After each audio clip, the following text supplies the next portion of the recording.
আজ থেকে শুরু মাধ্যমিক পরীক্ষা। পরীক্ষার্থীদের নিরাপত্তা নিশ্চিত করতে বাড়তি নজরদারি শুরু করলো বন দপ্তর।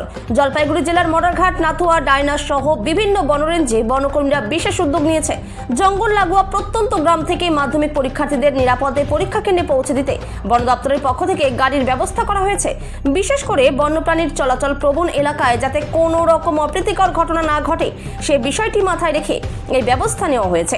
একই সঙ্গে জঙ্গল সংলগ্ন গ্রামগুলিতেও চলছে বন দপ্তরের বাড়তি নজরদারি ও বনযাত্রা টহল। বন দপ্তরের এই উদ্যোগে স্বস্তিতে অভিভাবক ও পরীক্ষার্থীরা। জলপাইগুড়ি থেকে খাদিমুল ইসলামের report, big news Bangla.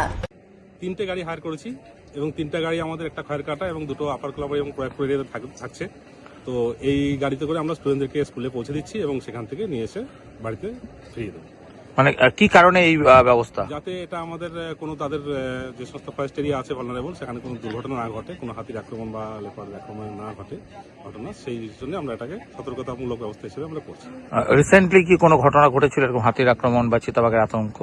Recently বলতে লাস্ট কিছুদিনের মধ্যে এরকম কোনো ঘটনা ঘটেনি। আমাদের স্টাফরা সবসময় ডিউটিতে এবং নানা রকমের সাথে সতর্ক রয়েছি আমরা, যাতে এই সমস্ত ঘটনা যত কম হয় সেদিকে আমাদের সবসময় নজর রয়েছে। তো এই যে বনকর্মীর সংখ্যা কম, তারপরে বাড়তি দায়িত্ব পালন কতটা চ্যালেঞ্জিং আপনাদের কাছে? হ্যাঁ, আমরা তো মোটামুটি আমাদের 24 ঘন্টায় আমরা কাজকর্ম করে এবং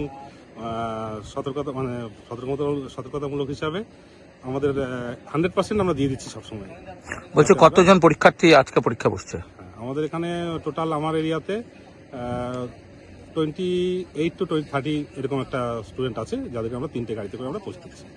মানে এদেরকে আবার কি বাড়িতেও ফিরে দিবেন আপনি? একদম, স্কুলে পরীক্ষার পরে আবার ওদেরকে বাড়িতে পৌঁছে দেওয়ার দায়িত্ব আমরা নিচ্ছি। আপনার নাম? আমি অশেষ পাল, রেঞ্জ অফিসার, ডায়না রেঞ্জ।